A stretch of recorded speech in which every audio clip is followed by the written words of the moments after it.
Hello, my name's Colby. Today we're going to be analyzing a video from Module 8 from this class.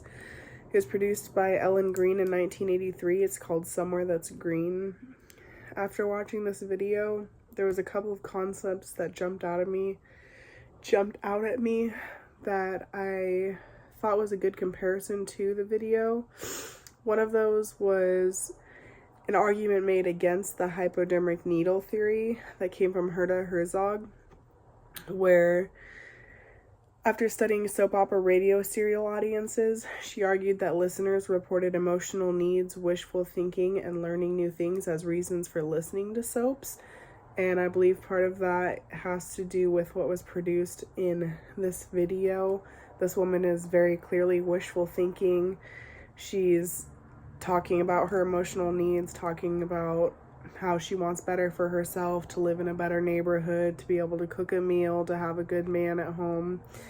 Herzog explained, since the life of very many middle-class and lower-middle-class people is uneventful, the variety of incidents in these programs is many times greater than anything which these women could live through or observe themselves.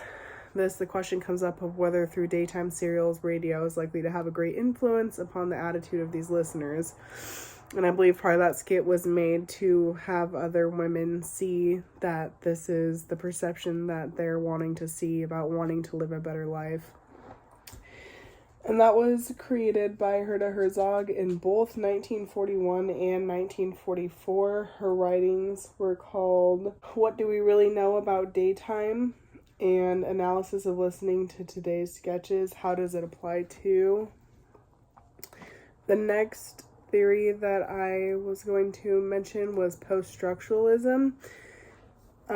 It's stated in our writings, there is not a natural or positive truth about them, so changes are possible. Most post-structuralists argue that as humans, we need to free our minds from the structures that oppress us and find new ways of defining social structures.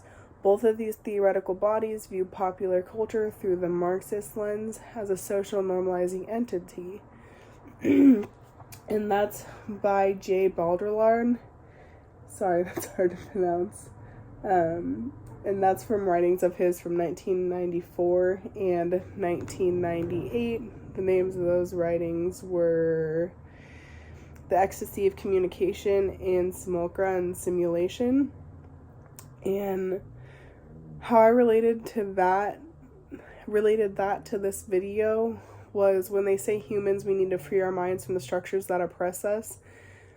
In this video, the woman is talking about basically escaping like a bad relationship. She is talking about how he's a sadist, basically, which is somebody who receives gratification from causing pain and degradation to other people.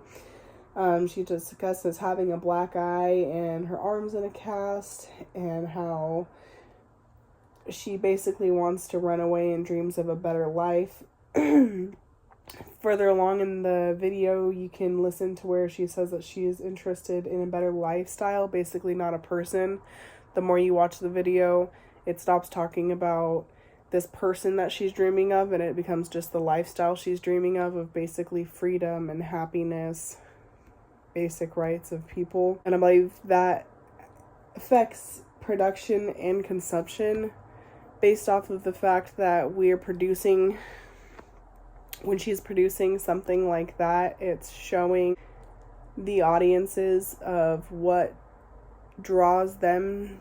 And I believe that freeing our minds from structures that oppress us, like talking about how she's leaving a abusive relationship, I feel like that affects production and basically consumption from viewers, because when being able to conduct a video or a writing or a song or anything like that, and you're able to free your mind and write how you want to and behave how you want to, I feel like that opens up the minds of other people and lets other people know that it's okay to feel that way, and it's okay to think the same things, and it's okay to basically want a better life in this instance. And so this allows for more films, more books, more everything to be able to be produced with an open opinion in mind, because basically freedom of speech. And yeah, that's pretty much all I got.